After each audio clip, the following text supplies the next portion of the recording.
I'm Scott Henderson, Dean and Head of Trent University, Durham GTA.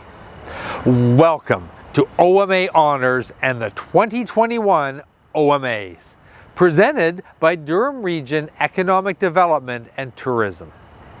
Trent Durham is a thriving and rapidly growing campus, home to over 2,000 students in a broad range of disciplines. With a strong focus on experiential learning and a commitment to the Durham community, Trent University Durham is proud to be working with the OMAs as we promote the incredible and diverse musical talent of this fabulous region. The Lifetime Achievement and Hall of Fame is sponsored by The Rock 94.9 FM. Tonight's show, OMA Honours, is the second of 3 parts. Last week, you met the 2021 OMA's nominees and heard their music. Tonight, we pay tribute to individuals from the Durham region who have left a lasting impression on the music scene at home and outside of our geographical boundaries. We are acknowledging the Industry Leader of the Year, Artemis Chartier, and the 3 Lifetime Achievement and Hall of Fame recipients, the late Andy Gondeck, the late Al Cole, and Ivan Berry. 3 distinct and very distinguished individuals in their own right. To get us started, it's important that we pay homage to the land on which we live, study, and work. In light of recent facts, this acknowledgement takes on even greater meaning. As we come to you virtually, a single land acknowledgement does not capture our distribution throughout many locations across Turtle Island. We invite you to learn about the Indigenous lands that you call home. As we are acknowledging the Durham region today, we will situate ourselves accordingly in the ancestral territory of the Mississaugas and the area covered by the Williams Treaty. We're grateful for the opportunity to work and learn on the lands of the peoples of the Mississaugas of Scugog Island First Nation. We hope that this acknowledgement sparks a desire to learn about our shared history, provoke thought, reflection, and change, which are the starting point of creating respectful, reciprocal relationships. We are thankful. Miigwech. Let's turn our attention now to tonight's celebration. We present the recipient of the Music Industry Leader of the Year, as well as the recipients of the Lifetime Achievement and Hall of Fame for the 2021 OMAs, presented by Durham Region Economic Development and Tourism.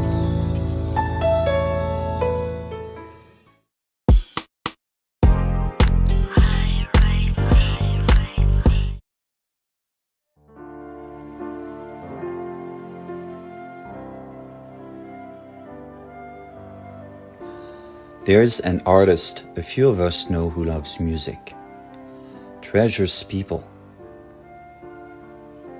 believes everyone was born creative, that we all have the right to write, express ourselves, and celebrate who we are. I met Artemis at SOCAN up in Nashville. Yeah, and then we just got talking a lot about music and some of her songs, some of my songs. Yeah. And we started that with all the kids at the schools, all of the songs that they could be a part of, those that wanted to learn. We worked with them quite a bit, and others already knew how to do that. And so we just kept working with them and the teachers and so on. And so this whole thing, SAS, has been going now for 19 years. I'm absolutely excited for Artemis for receiving this prestigious award. I met Artie, I guess it would be 12 years ago. I was hired to do, I was a judge at the Oshawa Band Wars, and Artemis was one of the judges. That's where I met Artie, and we immediately hit it off in our love of the local music scene. Some of the best international acts have actually come from the Durham region. Sum 41, Not by Choice, Serena Ryder. I mean, and Artie and I just sort of had this very symbiotic relationship that grew into a flourishing musical relationship for the last 12 years. So Artemis's influence on me specifically was at a time in my life when music, and music's always been sort of the focal point of my life. That's how I've made my living. But at a time in my life where things were not the absolute best, Artemis and Dale offered me the chance to go work with these young people, and I'm telling you, it changed my perspective on music immeasurably, and to this day, because I got to experience the awe and wonder of songwriting with these young minds. And not only, I mean, in essence, I was helping them, but I got to tell you, I've said this to Artie and Dale over the years, the experience uplifted and elevated me far beyond anything I could ever thank her for. Hi, my name's Dave Chester, and I run a studio called Chalet Studio up in North Durham. And I met Artemis when she came up. I think the first time was when she came up to actually do some recording at the Chalet, and she did her record, one of her records there. And she's very talented, great songwriter, and just a wonderful, open, bubbly personality. So yeah, we became friends from there, and she started SAS somewhere around that time too, which would be about 20 years ago. And so we've been involved at Chalet as a sponsor, and throughout the years, and help with judging and set up. I mean, nothing like Dale and Rob, but we've definitely done what we can to help SAS over the years. And Artie was a huge part of what made SAS so great. Artie has influenced me and impressed me just with her resilience and her spirit of her can-do spirit. If she was needed to video, she'd be videoing. If she was needed to set up a PA, she'd set up a PA. If she had to say, Artie, we need you to, do whatever, she was always there. And that was really incredible. Just her work ethic was unbelievable too. In 2003, she and Dale Russell founded the School Alliance of Student Songwriters, a free young people songwriting program led by over 80 volunteer teachers in 50 Durham schools, with weekly forums for song sharing, 16 free trips to Massey Hall, 2,000 free songwriting workshops, 150 music recitals. She led 19 free song contests with phenomenal judges and prizes from generous sponsors. Most of all, she wanted to see a safe haven for musicians and artistic friendships grow. She organized 25 writers' nights at the RMG and supported creativity in Durham in the pandemic by producing a virtual songwriting series for youth and a free 2021 song contest. And then allows space for something beautiful to come in. And I love that. Right? That's the medicine in song. And I remember thinking over 10 years ago, this young man is going somewhere. He has tremendous follow-through. Congratulations, Artemis, on your OMA award. You deserve it. Honestly, you're the most. I'm here with my boy Payne right now. He says congratulations too. So I want to just let everybody know that's watching this and let you know, more importantly, you are one of the most selfless, loving, caring, thoughtful, artistic, witty, clever with the words, super amazing writer, amazing teacher. Even though I never had you as my actual teacher, you taught me a lot of things, and you taught a lot of other people a lot of things. So I'm sure there's a lot of people out there that feel the same way, but I'm gonna keep it short and sweet. I love you, and I know everyone else loves you. Congratulations, and you really deserve this. Hey Artemis, congrats on being the recipient of the Music Industry Leader of the Year award. I first met Artemis 6 years ago through the School Alliance of Student Songwriters program at my school, which she was a co-founder of.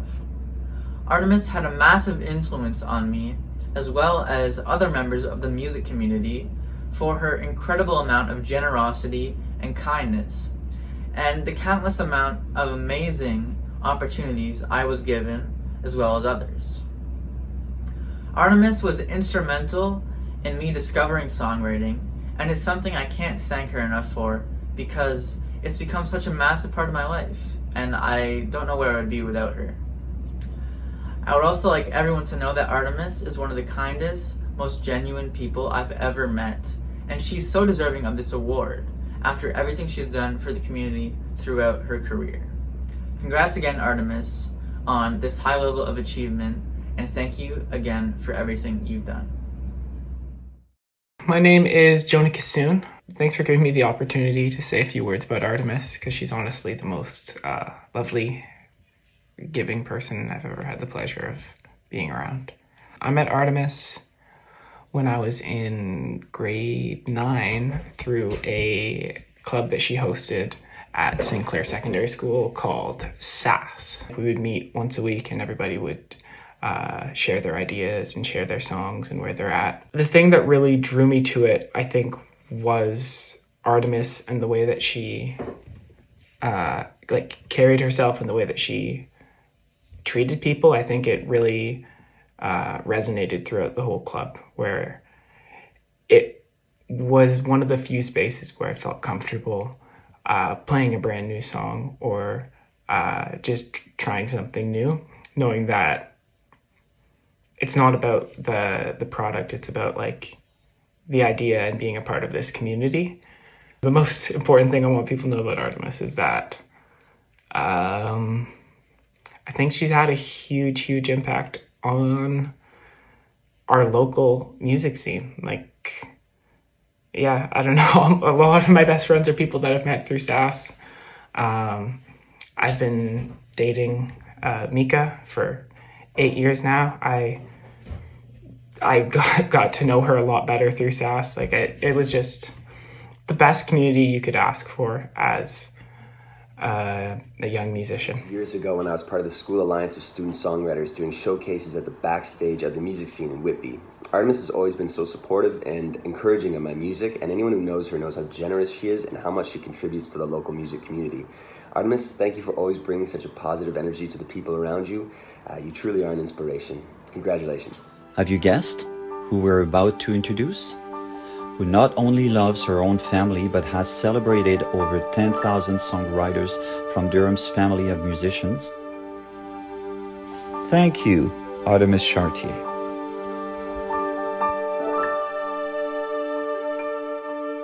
Artemis, congratulations. Yeah, congratulations, Artie. This is so deserved, and I'm proud to call you a friend and a musical compadre. Congratulations, Artie, on winning this award. You certainly deserve it.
Many musicians who grew up in Oshawa in the 1960s recall a thriving music scene full of creativity, great music, and passionate musicians. Andy Gondeck was special. He influenced everyone around him because his musicianship was considered by most as genius.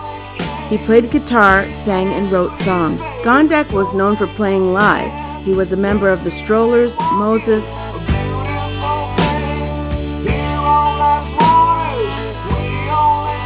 Hello everyone, my name is Bob Bryden. In 1969 and 1970, I was privileged to produce two big rock shows at the Oshawa Civic Auditorium. It was significant because I not only got to book my two bands of those years, Rain Ghost and Christmas, successively, but it also afforded me the opportunity to hire other bands and artists I respected in the Oshawa area. Foremost among these was a band called Moses. Moses played at the Oshawa Rock Show both years and was fronted by an extraordinary songwriter, guitarist, and singer named Andy Gondeck. The first year, the three-piece band consisted of Andy, Peter Bailey on drums, and Joe Gallant on bass. The second year had Frank Woodcock replacing Peter on the drums. What set Moses apart first and foremost were Andy Gondeck's songs. With titles like God Save Export Aid, Blue Sand, and Bullfrog, his songs were heavy, complex, often very psychedelic, and highly memorable. I compared the group to Cream only in the sense that they were a three-piece and jammed on stage a lot. But unlike Cream, who improvised on basic three-chord blues tunes, Moses jammed in a more complex fashion on Andy's intricate and original chord progressions. The band were phenomenally popular in the Durham region, both with audiences and especially among musicians who reveled in and admired the originality of the music. Prior to Moses, Andy had formed another band, a local band by the name of the Strollers. The Strollers gigged from around 1965 to 1968, and they performed a terrific blend of superb and very hip covers, plus Maestro Gondek's original songs. From the very first time I saw the Strollers at the Old Polish Hall in Oshawa, I became, like many other young people in the area, an ardent and instant Andy Gondeck fan. As a journeyman songwriter myself, I was lost in admiration for his ability. We were competitors in a sense for a good 10 years, the way brash young people can be, but we were always highly respectful of each other. When Andy and crew formed Moses, his music went to a whole new level. A strange thing about Andy was that he had that artistic sensitivity thing to a maximum. And as is the case with so many gifted artists, he could sometimes be very abrasive and even self-destructive. I was fortunate in that he seemed to admire my music too, and I was never the direct recipient of his, let's call it edginess. We even got together to jam and compare songwriting notes from time to time. One way his temperament manifested, which had lasting effect, was that he never actually made a proper professional recording in his life. I even tried to no avail to get Andy hooked up with several record labels I was associated with, but it never worked out. The sad and to me almost tragic result of this was that there is no truly authentic or representative Andy Gondeck music available to hear. His friends and associates talk about various cassettes, even his family mentioned this, which may still exist with snippets of his old songs, but so far none of these rumored homemade recordings have surfaced. Sadly, Andy Gondeck passed away in April of 2020, still having never gone into a recording studio himself and recorded some of his 700 songs. This is a very great loss to those of us who knew him and heard him. It's also strange to be honoring a gifted musician with no library of songs to prove his exceptional talent. Maestro Gondeck's songs and talent live on only in the memory of the thousands of Oshawa and Durham region kids and musical comrades who heard him in person. Hi, my name is Tyler Azan, and I would like to share a performance I remember by my good friend, fellow musician, the OMA Music Award Hall of Famer for 2021 inductee, Andy Gondeck. Andy played in a band called Moses. He shows up for a gig at Geneva Park, North Oshawa, around 1970s, riding his 750 Norton motorcycle, doing a few donuts on the gravel parking lot, wearing a fur vest but no helmet. Andy walks over and easily picks up two Big B Trainer 810 cabinets, one under each arm, then carries them onto the stage. You see, Geneva Park was known as a greaser hangout. It was an older crowd that liked their 50s music. It was kind of like a war between the greasers and the long hairs back then. Andy starts the set by screaming into the microphone, "You bunch of greasers! You think you're tough? I'll take you all on! Come on, let's go!" I see Joe Gallant with his Rickenbacker bass in hand, taking cover behind his towering amplifiers, and Peter Bailey sweating it out behind the drums with a towel wiping himself. But there were no takers. They start the set with Beethoven's Ninth, another song called Last Kiss, immediately winning over the audience, a weird twisted version of Under My Thumb. They break into some of the original songs back then. Songs like Oddfellow, the lyrics in Polish. A song called Cows They Shit. Another song called If You See Kay, Tell Her I Love Her. This is an example of some of the lyrics to songs Andy wrote. This is a song Andy wrote called Slow Down, Relax, and Live. Breathing was, oh, such a drag, till life came and put things inside me. And oh, the feeling of building a man with your mind and fingers. Breathing was, oh, such a drag, till life came and put things inside me. And oh, the feeling of building a man with your mind and your fingers. You are the man, and now I only linger. Stories and parties and jokes gone sour. Somebody stands up and asks what hour it is. How can they lock minds and live? Somehow they manage to live. How can they lock minds and live? Somehow they manage to live. Still, it's important to acknowledge this man's place in the history of Canadian music, and especially Oshawa area music. He was a true spellbinder. I'll end this introduction to Andy with a bit of good news, incredibly good news in fact. Earlier in 2021, an ex-Oshawa resident and musician named Phil Kane contacted me to say that he had been in a band called Inner City in Oshawa in the early 1980s with ex-Moses drummer Peter Bailey, and that Pete had imported some of Andy's songs into that band, into that lineup. Now, Andy himself never played in Inner City, but Inner City recorded an album in 1982 called Larger Than Life, which, lo and behold, actually contains 4 songs written or co-written by Andy Gondek. This came like a bolt out of the blue to me. Even though Andy doesn't actually play on these tracks. Phil sent me copies of the vinyl, and I had my good friend, musician Christopher Claus, transfer them into the digital domain. While the songs, except one, Slow Down, Relax, and Live, aren't quite the heavy pivotal tunes which made Moses so popular, they are very good, and most importantly for now, they are all we have. The aforementioned song, Slow Down, Relax, and Live, does, however, remind me vividly of the greatness that was Andy.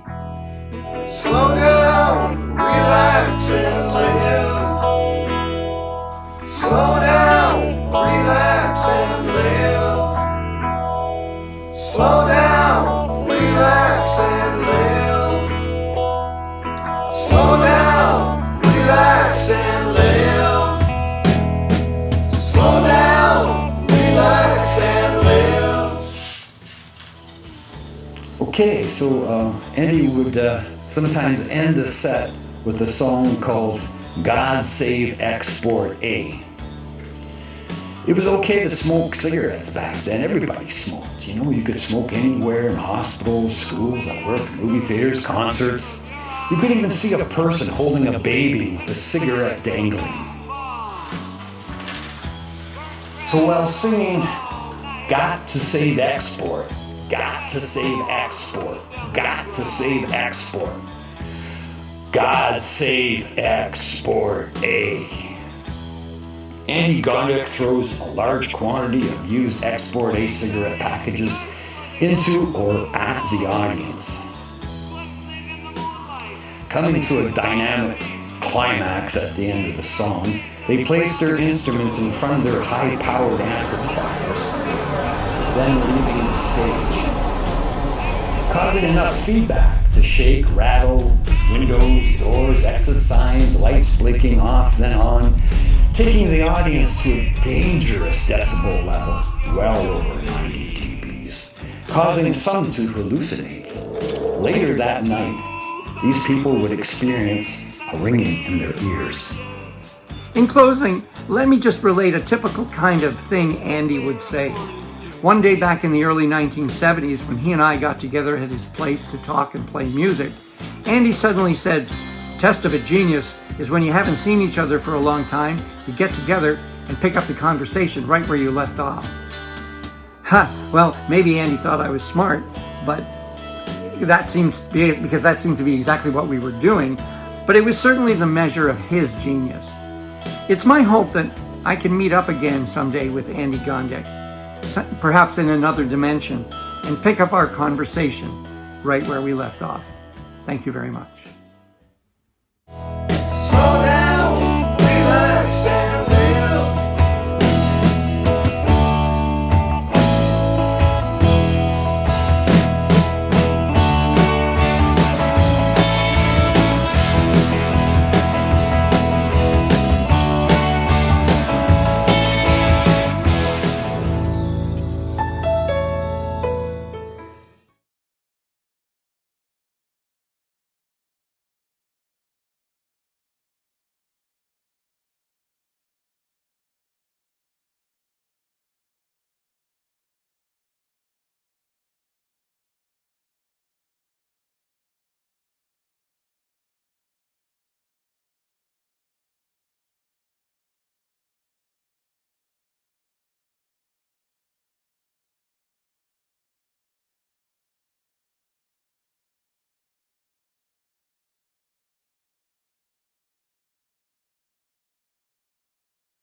Hello, hi. My name is Will McGurk. I'm here at Cops Records in Oshawa, where I last spoke with Al Cole. I'm just a few doors down from where I first spoke with Al Cole almost 40 years ago. That was at Star Records.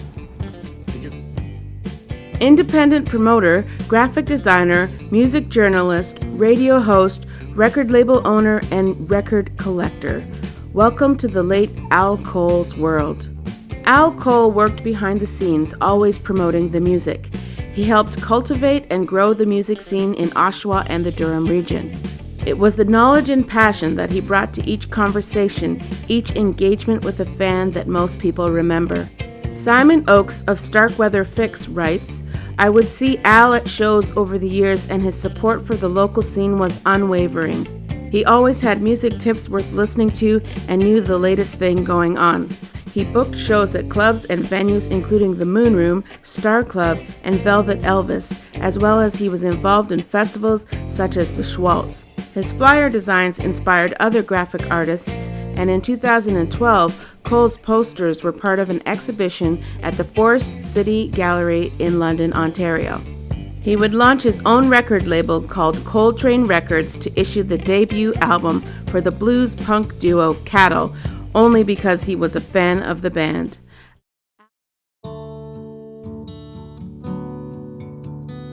Hi, good evening everybody. My name is Lou Molinaro. I'm originally from Oshawa, Ontario. I've lived the last 25 years in Hamilton. For the last 11 years, from about 2009 to 2020, I was a co-owner and the talent buyer for a live music venue called The St. Hollywood. I'm going to be moving back to Oshawa real soon. I'm looking forward to being reacquainted with a lot of my old friends and making new ones, so can't wait. How did I meet Al Cole? Okay, well, I've always loved music ever since I was a little kid, and when I was a young kid, I used to spend hours in Star Records looking at album covers, and I was an impressionable kid, and there was something about music that always attracted me to it. So spending hours in a record store and having the staff of Star or any record store put up with me was a major benefit in my life, right? So I remember, I think it was 1970, late 76 or 77. I would have been like maybe 12 or 13. I was at Star Records, and in the store at the time was Rob Sweeney, Mike Starr, Mike Shulga, and Al Cole. And I recognized Rob and Mike from, previous visits at the record store. And I always looked up to these two guys because I thought they dressed cool, not so much well, right? But I looked at them as being older, cool guys that loved music. They always talked to the store owner, and they always laughed, and it seemed like they were very knowledgeable about music. So this one particular time, they were raving about a band called UFO who had just released a new album called No Heavy Petting. I overheard their conversation, so I went to the used section of the record store and found the album. So as I was getting ready to leave and pay for the album, Al Cole looked at me and he said, "Are you a UFO fan?" And I said, "No, I've never heard of them, but I've overheard you guys talking about this band, so I decided to buy the record." And I remember he was so happy and jovial, and he was kind of like giving me the kudos. "Right on, good for you, you'll love this record." And that became sort of like the foundation of me getting to know Al Cole.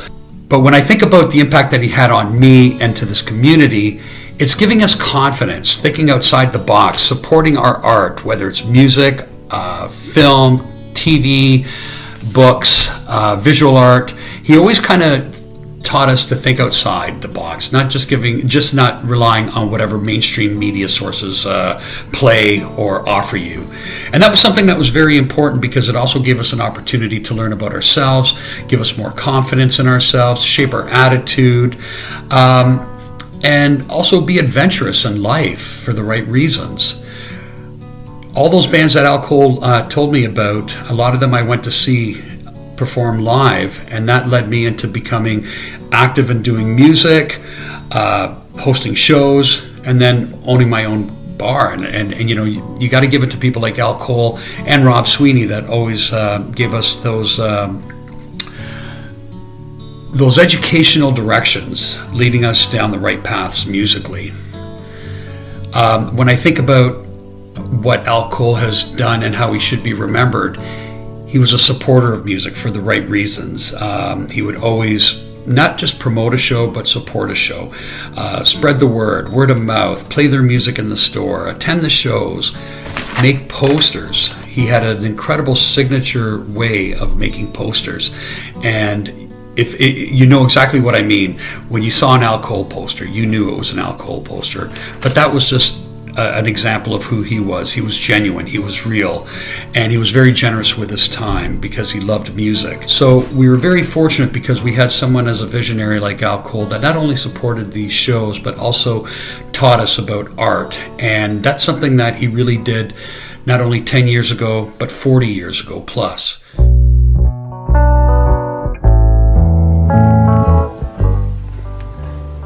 Hi, I'm Dave O'Halloran from London. First contact I had with Al Cole was via his bi-weekly radio show on fledgling CHRW called Young, Fast and Scientific, circa 1979-80. It was on at 8 p.m. every other Saturday, and we'd delay going out to the clubs because the show was so great. Al's musical enthusiasm and enormous knowledge transcended through the airwaves, and it was contagious. I used to phone into the show to talk with Al and even managed to win a couple contests, but still hadn't met Al in person yet. Al and some of his pals also had a fanzine called What Wave that I'd pick up and devour cover to cover as it was covering some of the local bands we were into, and the writing was filled with humor and made you want to hunt down the records Al was writing about so feverishly. Then, one day at a Tom Wilson and the Florida Razors show, a band that Al raved about in print and on the radio, we saw this cool-looking dude with DFFD emblazoned on the back of his jean jacket. That was Al Cole, and we hit it off that night over beers, talking about music, and even more beers. I'd never met anyone with that much musical knowledge and passion before.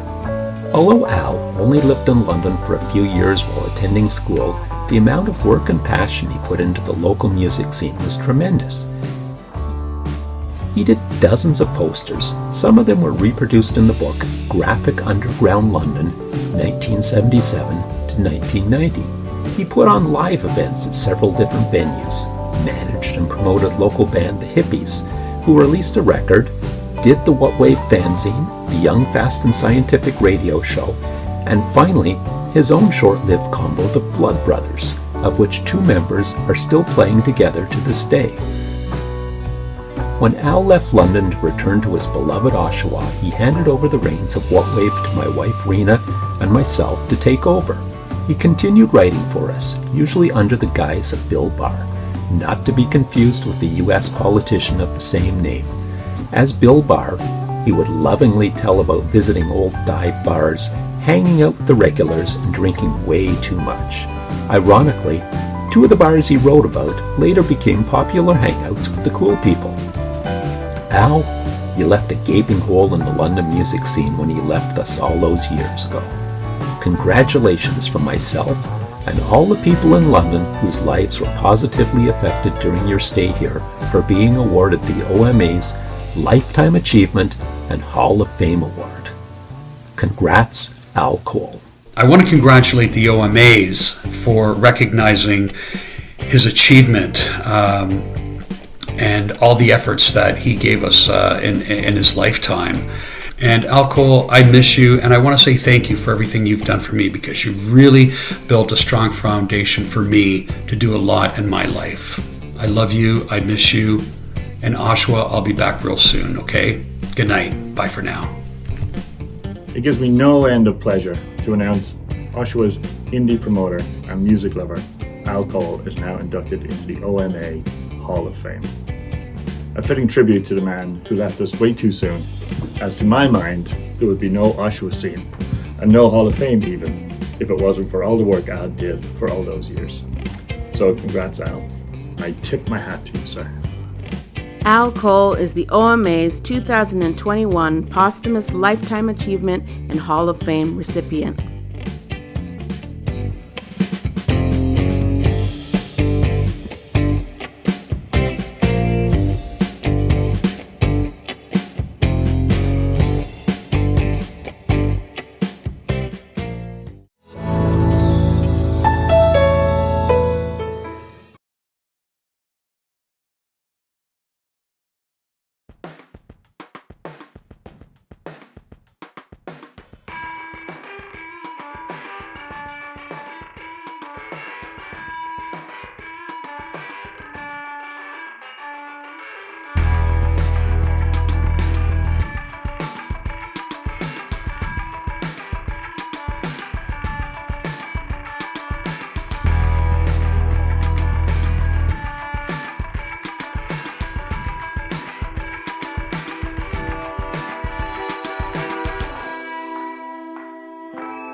Hello, my name is Tony Sutherland.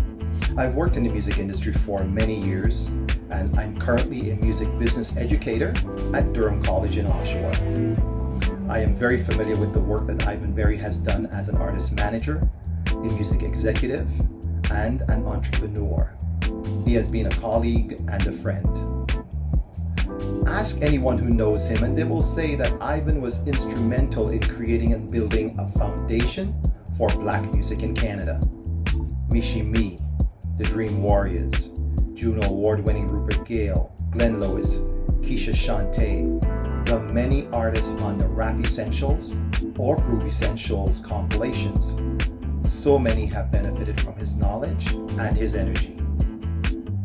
In 2000, when I was president of the Urban Music Association of Canada, UMAC, we presented Ivan Berry with a Lifetime Achievement Award for his contribution to expanding the scope of the music industry for all Canadians. A resident of Pickering, his influence has no boundary. His work, colleagues, and success span the globe. As we thought of individuals from the Durham region who are worthy of the recognition for Lifetime Achievement and Hall of Fame, it is clear. Meet the 2021 OMA's Lifetime Achievement and Hall of Fame recipient, Ivan Berry. To take advantage of an opportunity, you must first recognize it. That is the refrain of Ivan Berry, resident of Pickering, Ontario, who began his career in the music industry in Canada over 4 decades ago. During that time, Berry has helped to launch the careers of numerous rap, hip-hop, and R&B artists, in addition to putting Canadian rap music on the proverbial map globally with Canada's First Lady of Hip-Hop, Mishi Me, and Canadian rap duo, The Dream Warriors. He has worked as an entrepreneur, artist manager, record label executive, talent developer, international marketing expert, music publisher, and educator. The list of domestic and international artists that Berry has worked with is exhaustive and include Keisha Shante, Tom Green, Glenn Lewis, Wyclef Jean, and many others.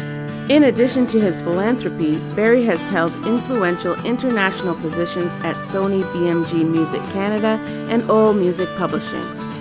Described by one colleague as an incredibly talented music industry executive and pioneer in the music business, Ivan Berry continues to make his mark in Canada, the Caribbean, and the world.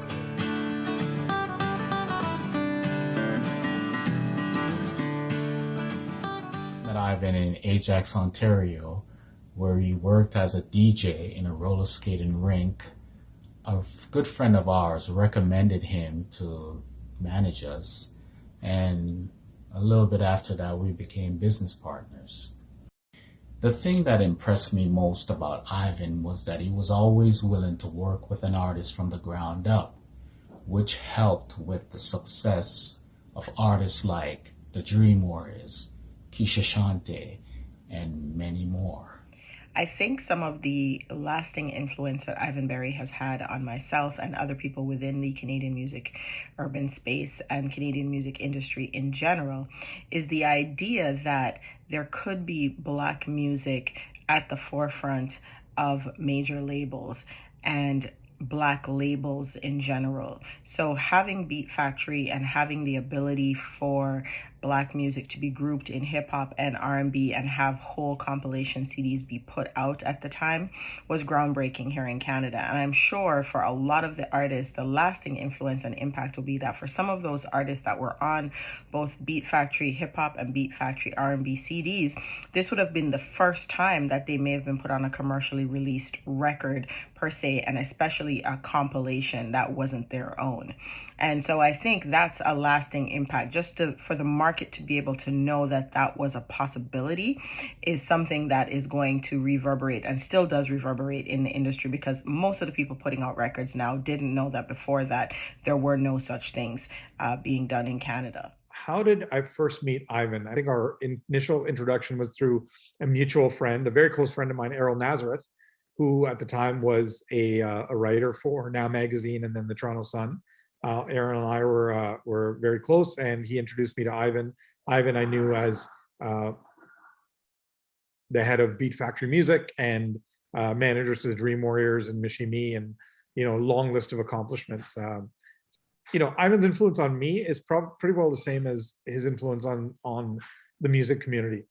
For me, he was a role model even before we met for what you could do in a country like Canada, being involved in Black music and then also exporting that to to the rest of the world globally, especially in Europe with the Dream Warriors, and into the US with people like Mishi.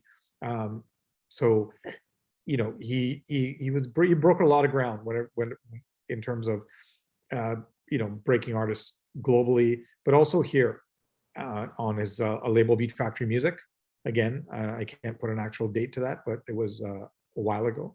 But I learned so much watching him operate that label, and that was one of that label was there was a lot of firsts with that label, and you know, working closely with the legend that is Dean Cameron and EMI Canada. I took a lot from him in terms of how he handled himself, how he managed his relationships with people, how he did his business, and generally, you know, how to be successful in Black music in this country. Ivan's always made sort of sharing his wealth of knowledge a priority. So I consider him a mentor. I'm positive that I'm not alone. In my experience, I've come across many people who would probably say the same for him. And Ivan has always been that rising tide. And I consider myself one of those boats. I'm not alone. And there was a lot of people where, you know, Ivan took them under his wing, whether it be as artists, you know, as an A&R when he was with, you know, with BMG and Sony BMG, whether it be people in the industry, whether giving his advice, speaking on panels, networking with people. That's always been, you know, a gift Ivan's given to a lot of people. And that's something I respect, and something I've tried to sort of carry over in terms of my dealings with others, is sort of paying it forward, passing on that, you know, that knowledge. And that's something to me that, you know, is very special about Ivan. Ivan is one of the most dedicated people I know in helping others achieve their goals. I just want to say congratulations, Ivan, on this award you're receiving.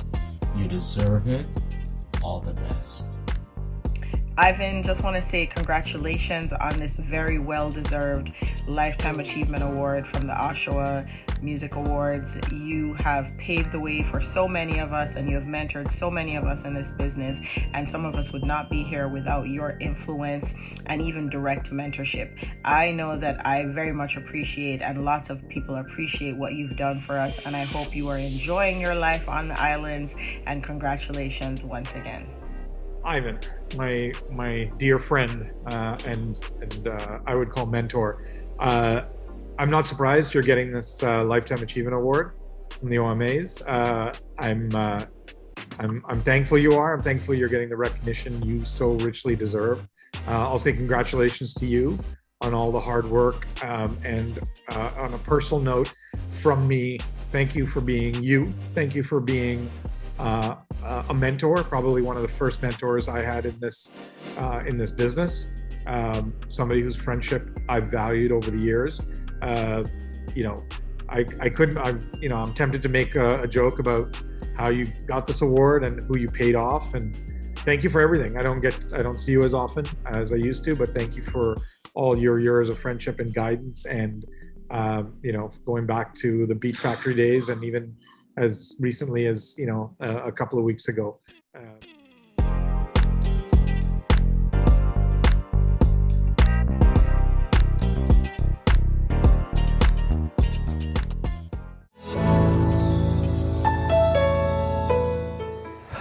Congratulations to Artemis Chartier for her music industry leadership. To the late Andy Gondek and Al Cole for their lasting contributions and influence. And to Ivan Berry for his inspiration and pioneering spirit. We invite you to tune in next week for part 3 of the 2021 OMAs, presented by Durham Region Economic Development and Tourism. That's when we give out the hardware. You have voted for the nominees in 7 music categories. We will reveal the winners, and we'll announce the Music Teacher of the Year.